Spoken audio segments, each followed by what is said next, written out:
With the S&P up very strongly year to date, we are focusing today's episode on stock picks that billionaires do love, and we're drawing our attention to one billionaire investor who is scooping up a lot of mega cap tech stocks even after the very hot rally that we have seen just year to date. Today, this is David Tepper, the essential founder and president of Appaloosa Management and owner of the NFL's Carolina Panthers. Now we're going to run through each one of these stocks that he is continuing to buy. We'll take a look at each one of their historical performance. We'll take a look at their dividend safety, as well as looking at some of their fundamental metrics like the free cash flows, like their ROIC, their debt levels, and we'll also run each one through the valuation model. We want to get to our own intrinsic value, talk about our acceptable buy price given our investor margin of safety.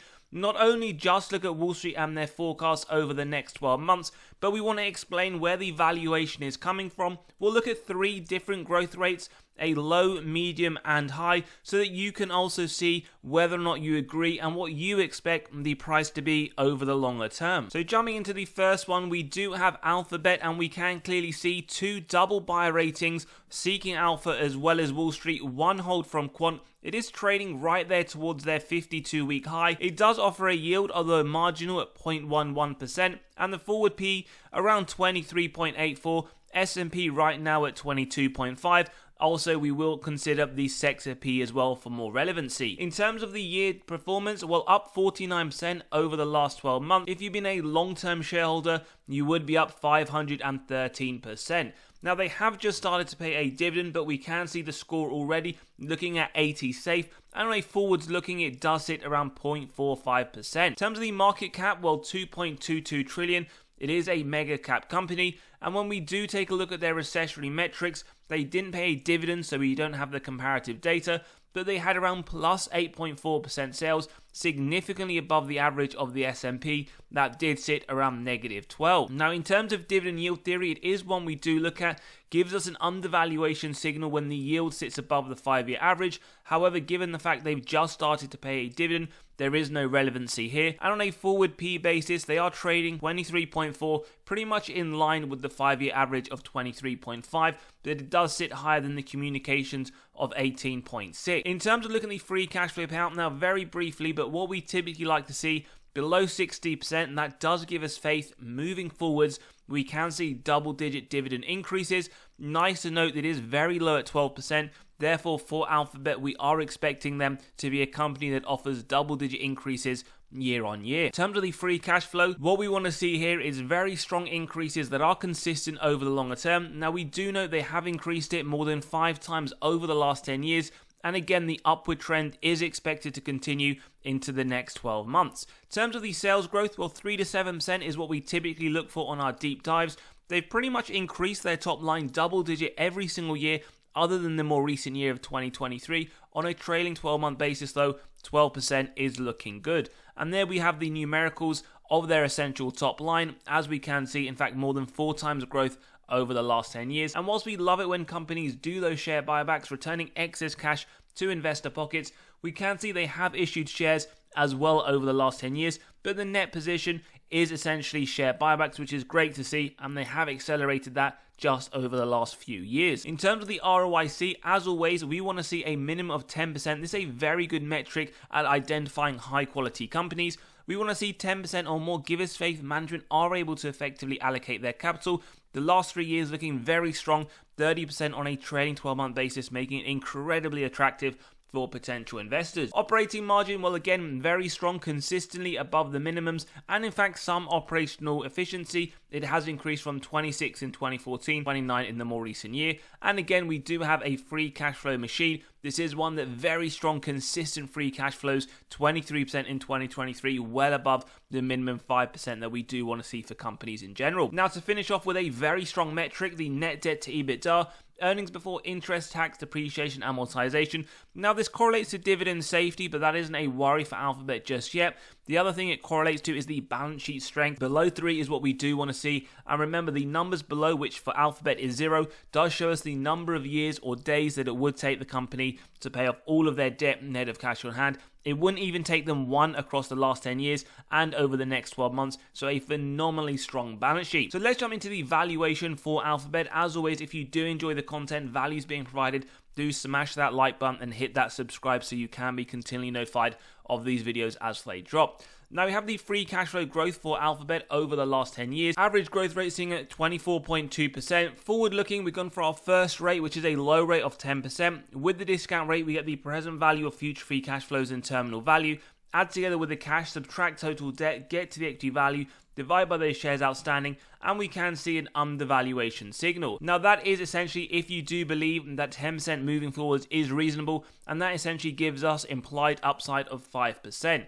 Now people may say that is way too conservative. Just last year 16% on average, a lot higher. At 15% then effectively this would give us implied upside of 48%, as we can see a value of $264.19. Again, if you want it to be a lot higher, you're a lot more optimistic. At 20%, an intrinsic value of $371, which would mean more than double the current trading price, $371. Now this is very subjective depending on what you do believe to be accurate forwards looking, and you can always click on the pinned comment below to grab a copy of this model, getting to your own intrinsic value for Alphabet. In today's episode though, we can use the median rate of 15% to take it forwards to the next slide, and ultimately this will give us our acceptable buy price. So with an intrinsic value that is essentially just the DCF model, as we do believe that to be only relevant for Alphabet today, current price of $179, margin of safety at 10%, so remember we do use that and execute on that if it meets our 3 golden criteria.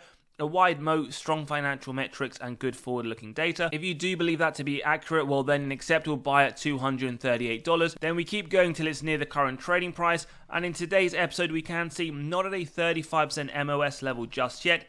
It is sitting between 30 to 35%. Now do bear in mind this is subjective, and that is based on a forward-looking growth rate of 15%. If you do believe it to be lower, then that value will be lower. If you do believe it to be higher, then again the margin of safety will increase. In terms of Wall Street and their expectations, well, they see the share price over the next 12 months, $199. They see implied upside of 11%. And as always, do let us know your thoughts in the comments below as we go along these stocks today. Now, before we continue, just to let you know, we have released our latest free weekly article. If you want access to this or any others, all completely free, instant access, do click on the pinned comment below.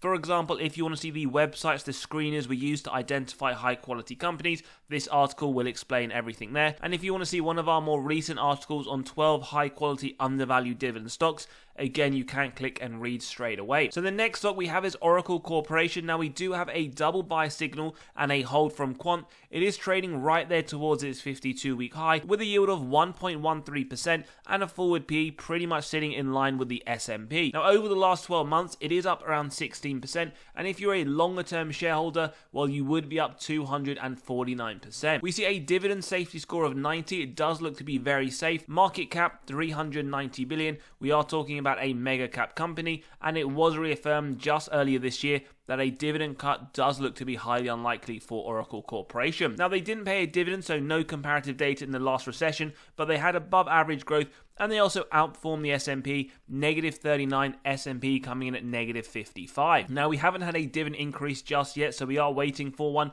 but we can see over the last 5 and the last 10 years, they have been increasing at double digits, and we can see 11 years of consecutive increases with 15 years of paying a dividend without a reduction. Now, in terms of dividend yield theory, we do get an overvaluation signal on both the yield, as it is lower than the 5-year average, as well as the forward P, which does sit significantly higher than the 5-year rolling.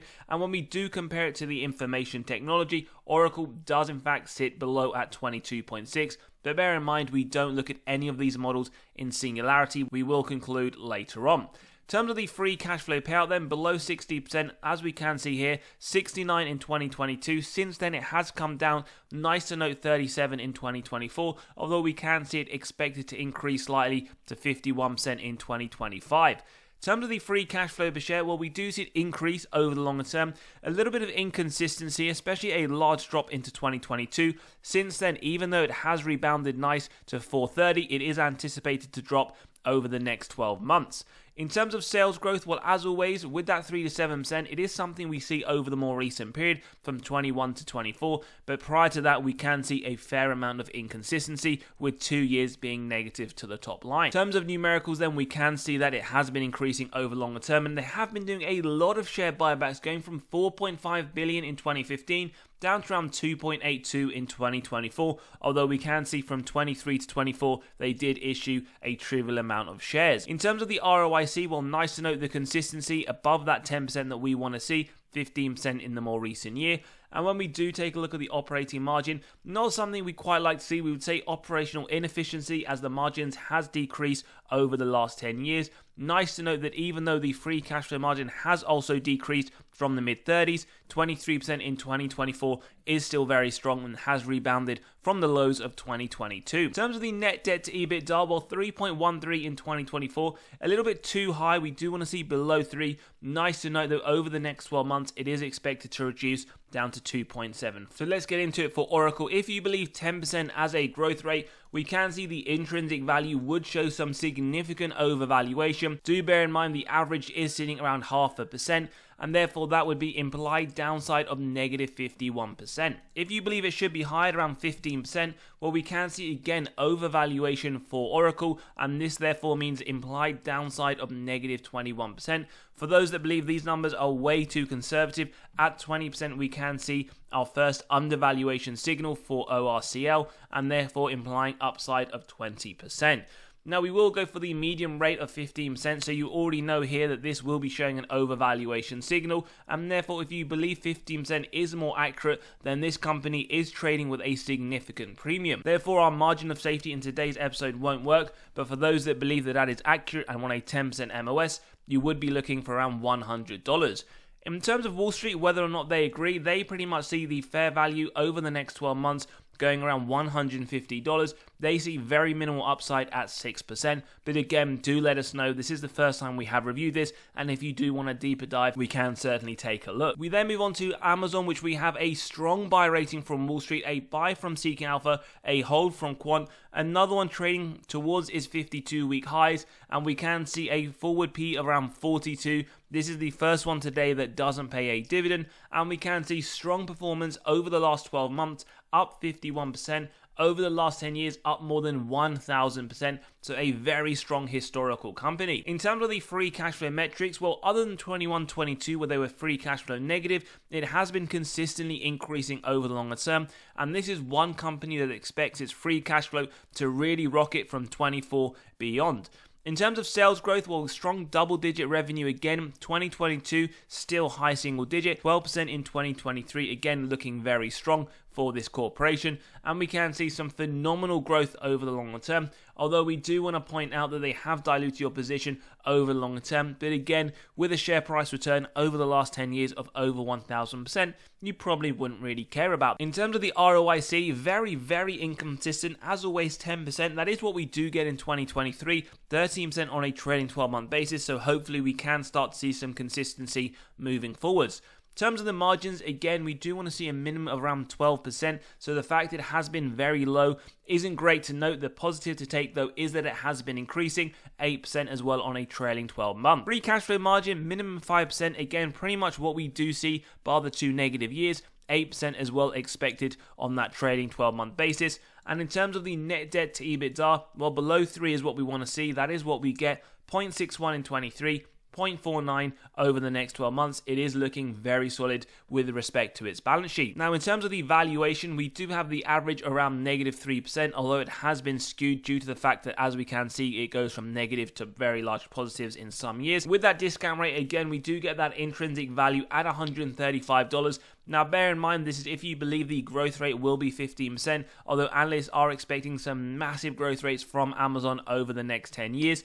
In terms of moving it to 20%, well, we can see this does give, in fact, implied downside of 2%. At 20, therefore 184.80. And if we do move this to 25%, we can in fact see it is a severely undervalued company right now, with upside of 33%. Now don't forget, you can grab a copy of this model by clicking on the pinned comments below, running through your own numbers if you do believe that it should be a lot higher, a lot lower, or if in fact you do want to use numbers for your own company. So in terms of taking it through, we can use the medium rate of 20%, and what this is effectively showing us in today's episode that Amazon, if you do believe that that rate is appropriate, is trading not too far off its current price, so around this intrinsic value. Again, with a 10% MOS level, it is a buy up to around $166. For those that are happy just for a 5% MOS, we can see 176. So as we mentioned in today's episode, based on those numbers, it is trading at its intrinsic value, although we do see Wall Street giving some very nice upside expected at 17%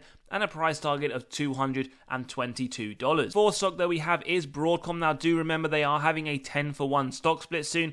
Wall Street do give it a buy signal, a double hold from the other two analysts, trading on the upper end of the 52-week range with a yield forward looking of 1.3% and a forward PE of just under 35. Over the last year, well, some strong performance, up 96%.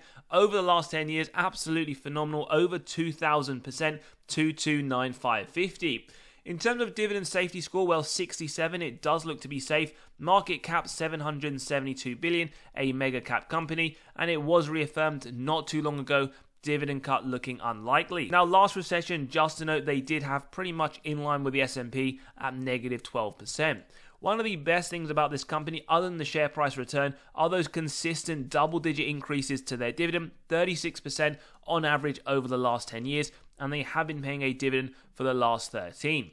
In terms of dividend yield theory, then we do get a double overvaluation signal on both the yield and the forward PE, and we do also note it is trading higher than the information technology sector at 26.4. In terms of the free cash flow payout, well, below 50% for semiconductors industry specific. Again, it is pretty much around that level, 35% expected in 2024, so that is pretty positive. That does mean we should continue to expect nice double-digit dividend increases, and we do love their consistent free cash flow increases over the longer term. We can see over the next 12 months that is expected to continue.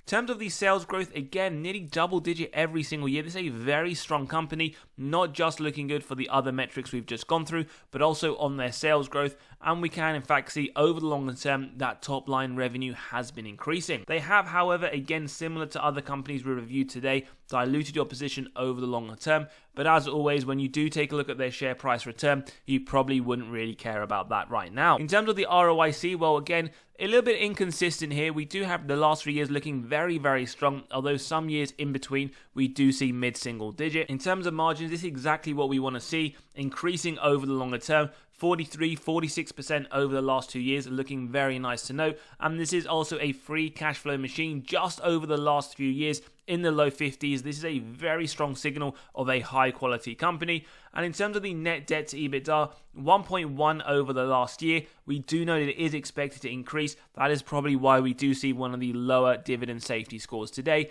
1.84 is anticipated over the... Now, in terms of the valuation, with a growth rate of 10%, we are seeing an intrinsic value showing overvaluation. This essentially shows us downside of negative 32%. At 15%, this would be pretty much trading around the current price, giving us 0% upside. And if you are looking at around 20%, we can see some very nice undervaluation at around 44%. So we will take through the 15% again, just to have that medium rate. In terms of the intrinsic value, then, no surprise, it is the DCF model price, 1,654.39, and again, pretty much at that current price. So whilst there is no margin of safety, for those looking at 10%, it would be a buy around 1,489, and for those that would only be looking for around 5%, 1,572. So with no essential margin of safety, as we can see for Broadcom, Wall Street are looking at this as upside of 14%, their price target of 1,883.25. As always, let us know your thoughts in the comments below, whether or not you are also adding to any of these. And if you enjoyed today's episode, smash that like button, hit that subscribe and bell button, and we'll see you all on the next one.